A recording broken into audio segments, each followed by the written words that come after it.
La clase de hoy es de acontecimientos de la máquina de anestesia. Usé el artículo que subió Joel en enero como base, pero bueno, vamos a hablar un poco de lo que es el contenido de la clase, una breve introducción, hablando de cuáles son los problemas más frecuentes, y después está dividida por problemas potenciales que podemos tener en la máquina, y por cada problema potencial, cómo podemos prevenirlo, cómo lo diagnosticamos y la respuesta que tendríamos que tener. En el publisher que les mandé están igual todos como los algoritmos de manejo de cómo tendría que ser nuestra respuesta a los diferentes problemas potenciales. Y después al final un poco de la bibliografía y unos artículos me parecieron interesantes para charlar un poco. Bueno, como introducción, ten en cuenta que las estaciones de trabajo de anestesia son máquinas muy bien diseñadas que raramente presentan fallos. Se utilizan diariamente durante 10 a 20 años. Tener en cuenta que las fugas y las obstrucciones son las causas más comunes de los problemas y tener en cuenta que la mayoría de los problemas son prevenibles y suelen deberse más a un uso incorrecto que a fallos del equipo. Tener siempre esto en cuenta, tratar de prevenir que la mayoría de los problemas son porque no hacemos un chequeo adecuado. Por eso en este artículo que subió Joel hablaba de lo que es el chequeo, el checklist que tendríamos que tener que dice la ASA, que tendríamos que seguir este paso. También lo subí como un publisher aparte, como para tenerlo, ver que muchas veces no cumplimos con todos estos requisitos y supuestamente son fundamentales para prevenir estos errores. Se los pongo ahí como para que lo vean, pero nada, siempre es fundamental prevenir antes de que pase el problema. Bueno, ahora seguir con los problemas potenciales. Un problema potencial que podemos tener es la pérdida del suministro eléctrico. Las máquinas de anestesia requieren mucha energía, como pueden ver, es una placa madre con muchos y circuitos que necesitan mucha energía. Sin energía eléctrica, su funcionalidad se ve bastante gravemente comprometida, pero disponen de baterías de respaldo que permiten la operación por un corto periodo. Algunas tienen más, pero en promedio de 30 a una hora. Em, Mirá.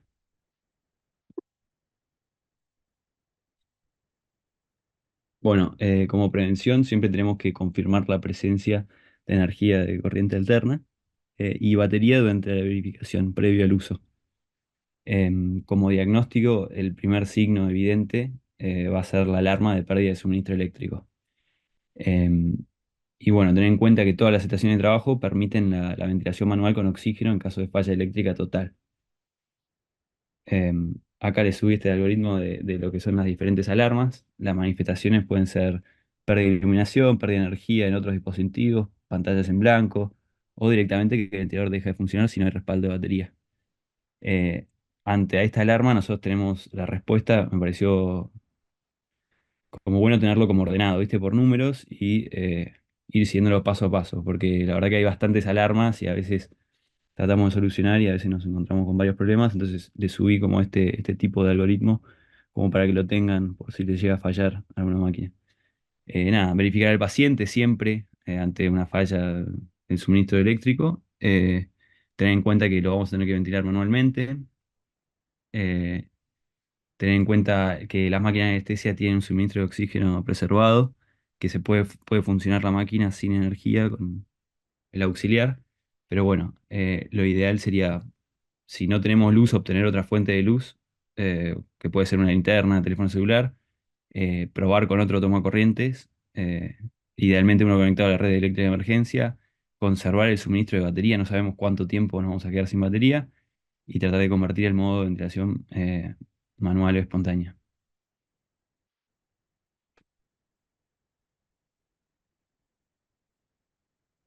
Bueno, o como otro problema potencial, tenemos el mal funcionamiento del suministro de gas comprimido.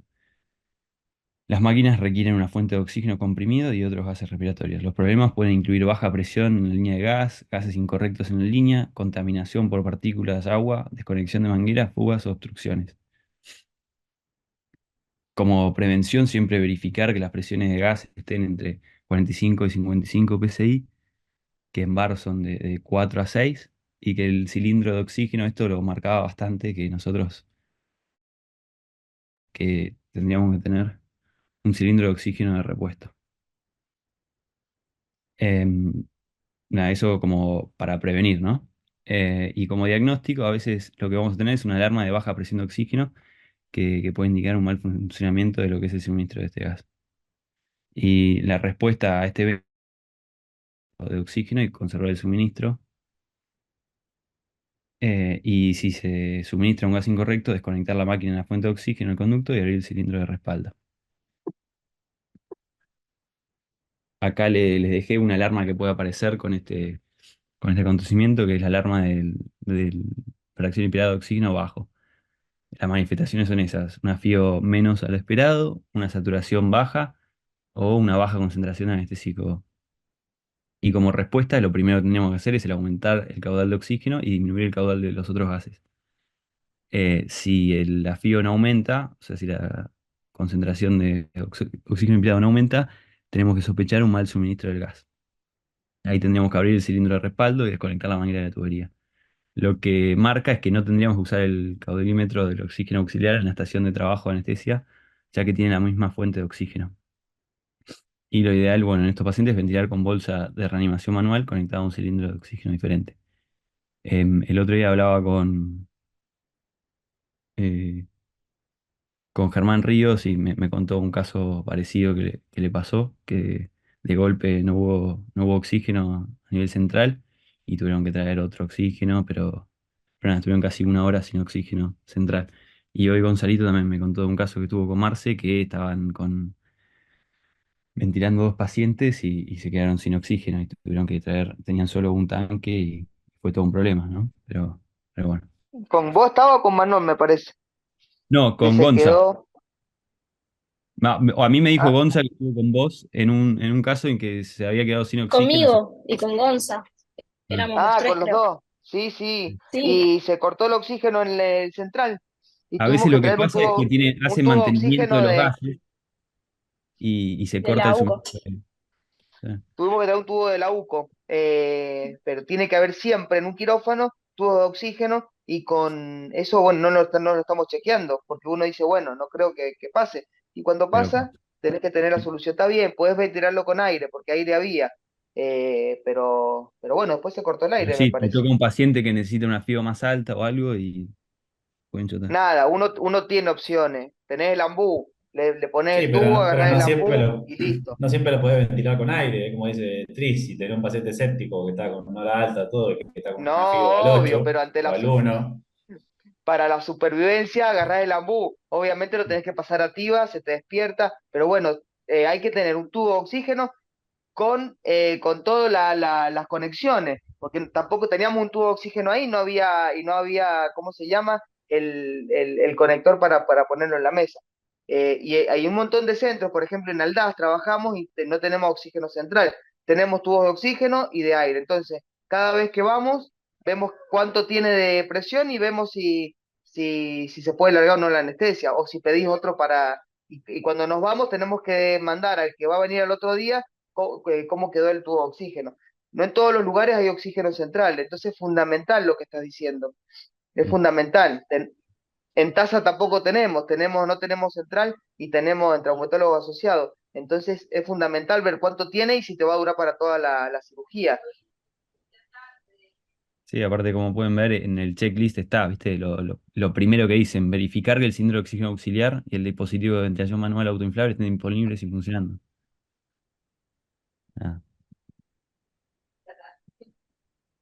Bueno, después otro problema potencial que podemos tener es el mal funcionamiento del caudalímetro del gas comprimido. Esto la verdad que se ve menos ahora. Em, pero bueno, pueden sufrir problemas físicos como contaminación, fugas o roturas, y los mal calibrados dan lecturas incorrectas. Como prevención, estas generalmente son raros en los caudalímetros modernos, por lo que se eliminaron de las verificaciones estándar. Eh, y nada, el artículo este mencionaba un test que se puede hacer, que es el test de fuga, que es un manguito que se infla y lo conectás a la salida de gas común. y se tendría que quedar así como pegado el manguito este. Sí, sí, Em, si se fijan, hay algunas mesas la llena de eléctrica, una esa vieja que tienen esa perita atrás, que yo nunca entendía para qué mierda servía hasta que leí ese artículo y te lo mostraba. sí. Sí, es como para verificar que el caudilímetro no tenga una fuga, porque no lo detectarías tanto con los otros sistemas.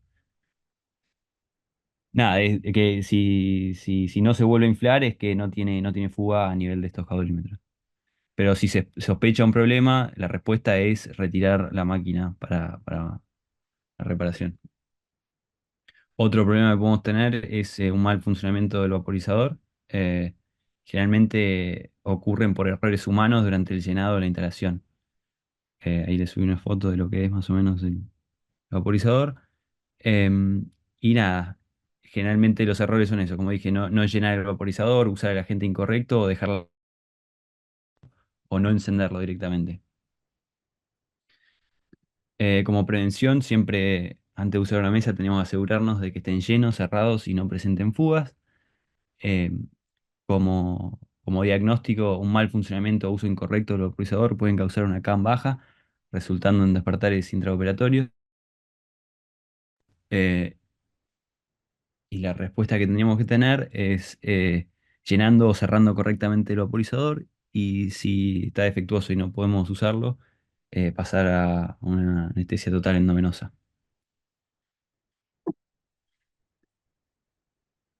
Em, Después pasamos a otro problema potencial que pues, son las fugas en el sistema de ventilador.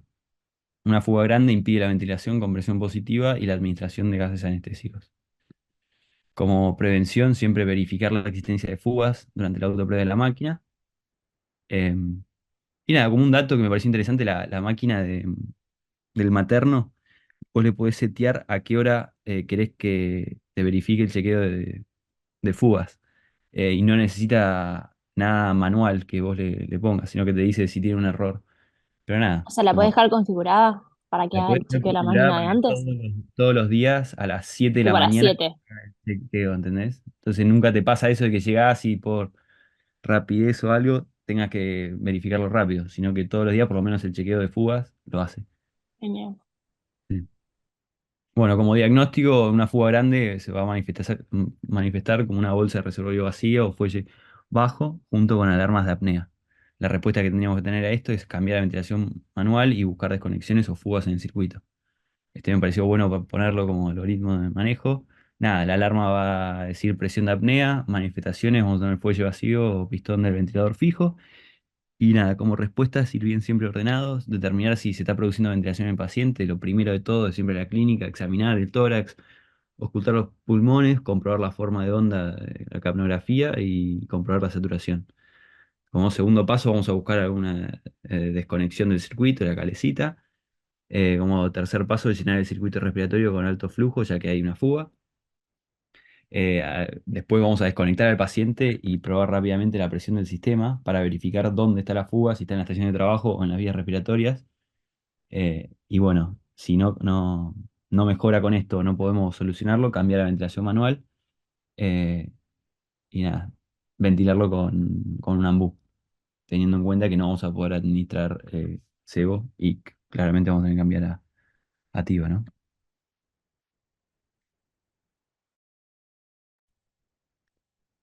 Otro problema potencial que podemos tener es la obstrucción del sistema de la máquina.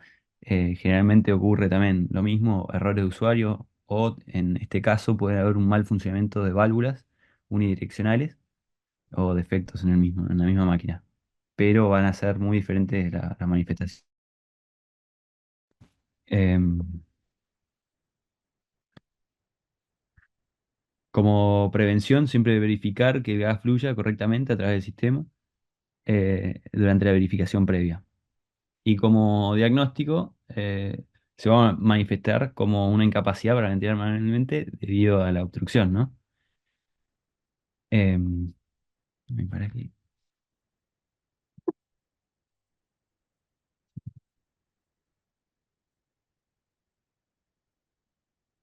Nada, acá les puse la alarma que saldría si habría una obstrucción en el sistema. Las manifestaciones va a ser una presión elevada en las vías, mayor pendiente del círculo de presión-volumen y un mensaje en la alarma que va a ser el volumen corriente no entregado, límite de presión. Y ahí le puse de vuelta el algoritmo de respuesta como para hacerlo ordenado. Primero verificar al paciente, fijar si está, em, si, si ventila, ¿no? Ocultar siempre los pulmones. Después observar la curva de presión de las vías respiratorias para diferenciar una resistencia alta y una extensibilidad baja. Observar la forma del capnograma. En el artículo que sube Joel está bueno, no lo incluí acá, pero porque me parecía como mucho, pero están todas las ondas como patológicas y cómo diferenciar cada uno. Está bueno, está al final de todo. Em, y nada, como último, pasar la sonda de aspiración por el tubo endotraqueal para detectar alguna torcedura, algún tapón mucoso o otras obstrucciones.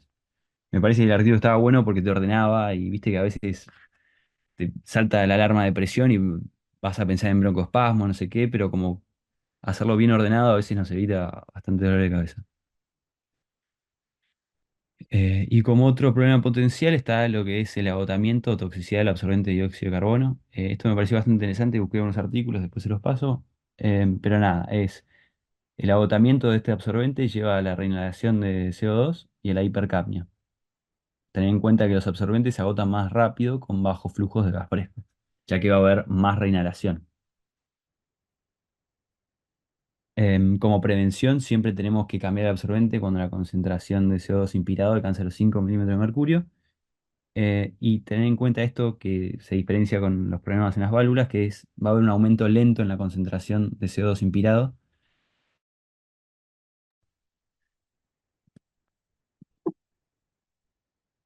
Y bueno, acá les puse la alarma que tendría que aparecer con este problema, que va a ser la alarma de CO2 inspirado alto. Hay que tener en cuenta que a veces depende de cómo vos seteás la máquina, si te tira la alarma o no. ¿Viste? Pero bueno, el absorbedor de CO2 virado, o en el caso de que sea un tema de las válvulas, movimiento normal de estas válvulas. La respuesta que tendríamos que dar nosotros hacia esta alarma sería aumentar el caudal de gas fresco a una ventilación superior al volumen minuto para que no haya reinhalación. Si el CO2 inspirado desaparece, es que el absorbente es el tema.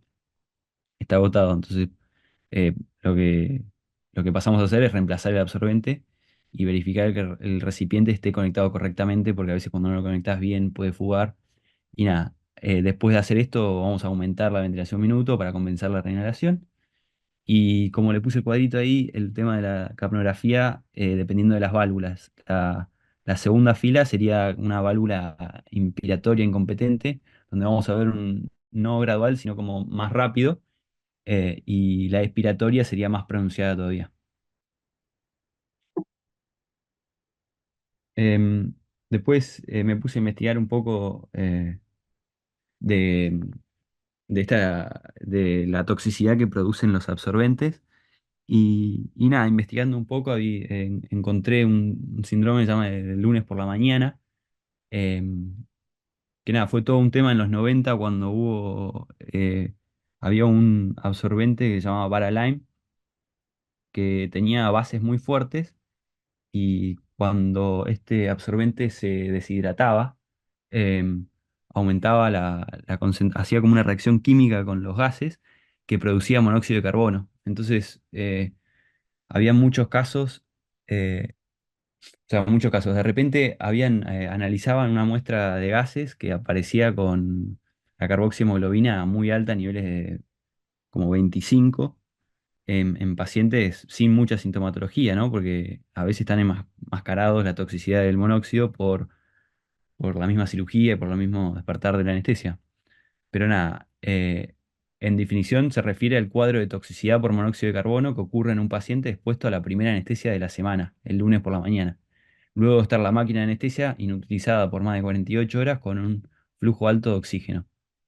Em, Me pareció interesante que al principio no sabían por qué era el tema este del monóxido de carbono, y cuando se juntaron y analizaron todos los casos, vieron que todos eran el lunes por la mañana y no un jueves o un viernes. Em, Nada, es el mecanismo que predispone a la desecación, les nombra, a la soda absorbente. y se vio más con este Varalyme y por eso se dejó de fabricar este Varalyme por el hecho este que producía toxicidad por monóxido de Es que carbono. eso se llamaba lunes por la mañana, no porque se daba el lunes por la mañana, pero era porque No se te escucha, Joey. No sé si a todos o solo a mí. generalmente quedaba al absorber alto flujo de gas. Claro, es la típica que te pasa Ah, en el sí, hígado, estaba con los que, auriculares. Eso se que daba el lunes te, por la mañana. Era que lo te- más común de que pase porque se olvidaban el rotámero abierto del oxígeno del aire y quedaba todo el fin de semana desecando el absorbente, el gas claro, fresco sin ninguna anestesia. Por eso era más común el lunes a la mañana porque había sí, pasado todo sí. el fin de semana con el oxígeno abierto. Claro, pero no solo el lunes a la mañana, nos pasa a nosotros en el IGA que de repente, viste, pasás un paciente o algo y dejan el flujo abierto y no sabes cuánto tiempo estuvo ese flujo abierto.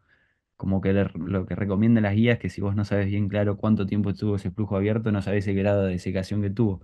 Obvio que igual tenemos absorbentes mucho más seguros, pero, o sea, viendo los del IGA y los del materno, eh, el del materno no tiene esas bases fuertes, pero el del IGA, que es Intersorb, sí tiene hidróxido de sodio, que después le paso un artículo que habla de los niveles de monóxido de carbono. Pero nada, hablar, el mecanismo que predispone a la desecación es entrar en contacto con un agente halogenado. Generalmente el que más produce esto es el de fluorano, después viene el fluorano, después el isoflorano. El, produce mucho menos monóxido de carbono el sevoflurano, pero igual lo produce, no es que no lo produce. Nada, está bueno el artículo si lo quieren ver, lo dejé ¿Salía algo ahí. de cuánto tiempo y qué flujo? 48 horas con flujos altos de oxígeno, más de 10 litros.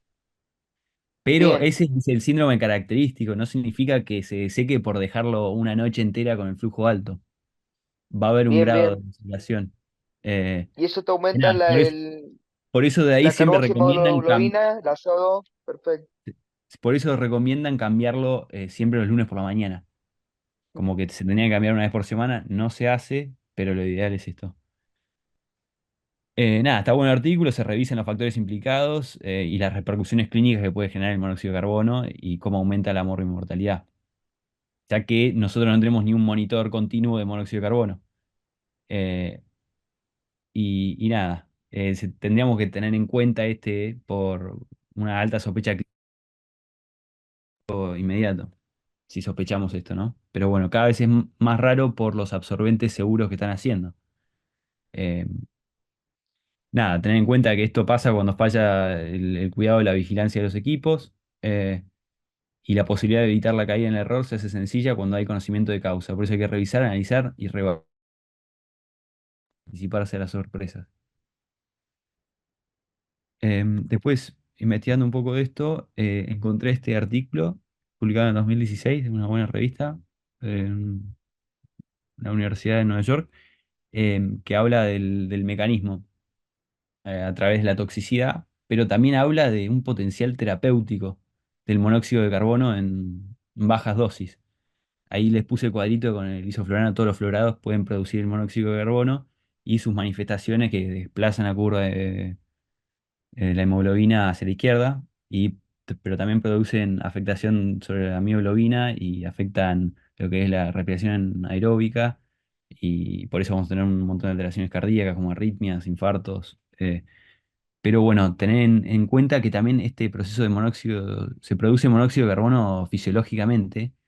Y nada, este artículo medio que repasa toda la historia de lo que es el monóxido de carbono y cómo encontraron la toxicidad en anestesia, pero también están hablando ahora en dosis subtóxicas de un potencial terapéutico. Obvio que todo esto está estudiado en animales, pero hace un par de años subieron artículos o sea, estudios randomizados clínicos que, que lo usaban en pacientes con hipertensión pulmonar y veían que tenían como mejoras, disminución en la mortalidad. Eh, Nada, teniendo en cuenta que el riesgo de toxicidad se manifiesta por el monóxido de carbono, pero siempre ten en cuenta que si monitorizamos, hacemos todo el chequeo, va a disminuir este riesgo. Y nada, teniendo en cuenta todos los absorbentes que hay, teniendo en cuenta qué gases producen más monóxido de carbono para poder anticiparnos, eh, entender cuáles estamos usando, entrenar la práctica institucional eh, y mantener la vigilancia para asegurar que no se sequen los absorbentes, ¿no? Em, que nada, generalmente se da, como dije antes, que la anestesia con bajo flujo se consume más porque hay más reinhalación, entonces se seca más rápido pero nada, me pareció interesante decir como que no es solo toxicidad, sino que tiene un potencial terapéutico. No se entiende de, de qué es lo que ellos suponen que tiene a baja dosis produce antiapoptosis, como citoprotector sería. Em, Nada, estudios en animales indican que inspirar CO2 a dosis baja podría ser beneficioso, pero también tendría todo el contexto clínico, ¿no?, del paciente. En animales se demostró que sí, pero falta más estudios en humanos, ¿no? No, Y no CO2, CO, o sea, monóxido. monóxido, ¿Y qué no sería, dióxido, qué monóxido. sería, por ejemplo, en un paciente con hipertensión pulmonar, en vez de hacer óxido nítrico, darle CO? Sí, sí, sí, todavía no salieron todos los artículos, o sea, los estudios en humanos, pero en ratas, en animales, en perros, todo está demostrado que dosis subtóxicas mejoran, tienen como un efecto citoprotector. Eh, Nada, como tenerlo en cuenta, obvio que no lo vamos a usar porque no hay información clínica y estudios formales con esta exposición, pero tener en cuenta que para el futuro capaz podemos monitorizar este nivel de monóxido de carbono y ver qué niveles le haría bien a nuestro paciente. Nada, como que la conclusión que tira es que tenemos que reconocer este fenómeno y que nos brinda una oportunidad de estar a la vanguardia de la investigación, ¿no? Em, Dice que la evidencia preclínica muestra posibles beneficios a dosis bajas. Nada, dice que para que la agente monóxido de carbono sea desarrollado como un agente terapéutico perioperatorio novedoso, será necesario identificar las poblaciones de pacientes y los contextos clínicos ideales y los beneficios de esta exposición, que tendrían que superar los riesgos. Pero es muy gracioso, porque nosotros a veces no estamos midiendo esto y estamos usando gases y absorbentes que producen monóxido de carbono y capaz estamos produciendo monóxido de carbono a dosis subtóxicas y esto, no sé, me pareció interesante. Si lo quieren buscar, ahí le dejé también el artículo. Pero bueno, nada, dice que futuras investigaciones y una mejor comprensión podrían descubrir que la exposición perioperatoria del monóxido tiene el potencial de impactar a nuestros pacientes mejorando su recuperación de diversos procesos de enfermedad y previniendo lesiones relacionadas con el perioperatorio y mejorando los resultados y la supervivencia.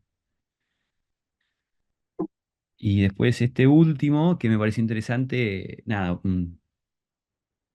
comparaba la formación de compuesto A y monóxido de carbono con sevoflurano en 7 tipos de absorbentes diferentes.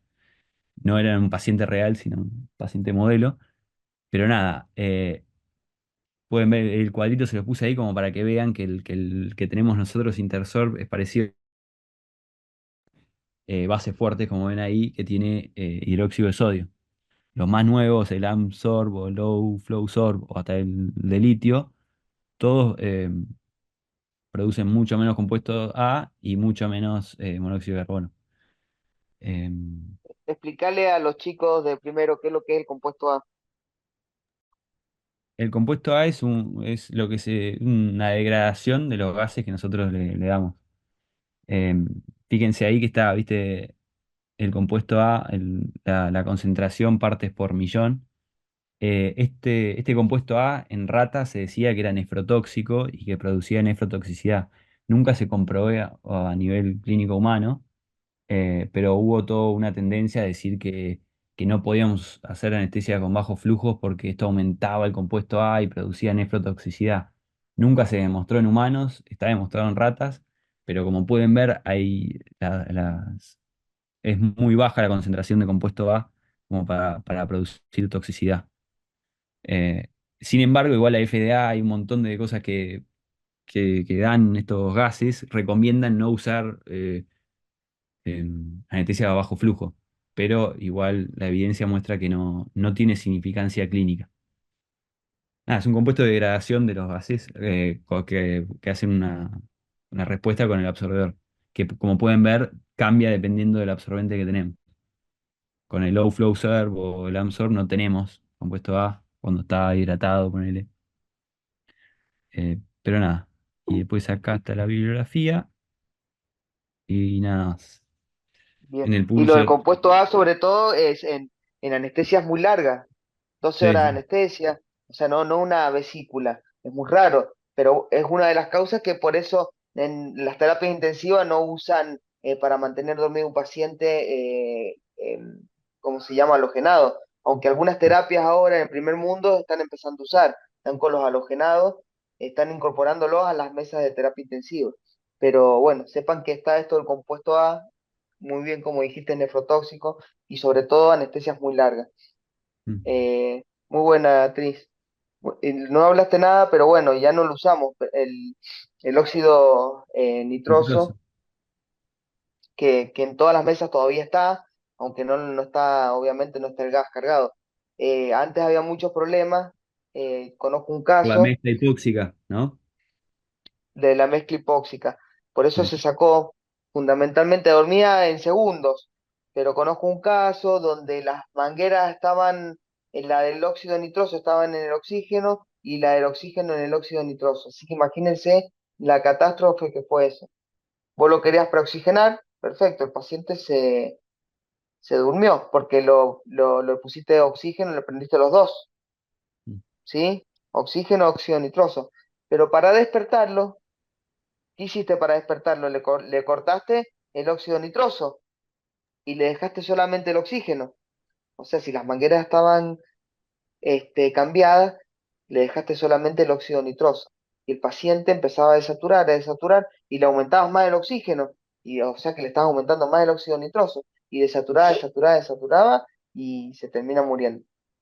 Miren lo importante que es las mezclas hipóxicas, de tener un algoritmo para revisar, para decir, bueno, si agarrás un oxígeno suplementario que no sea el de la mesa, porque la mesa viene la misma mezcla.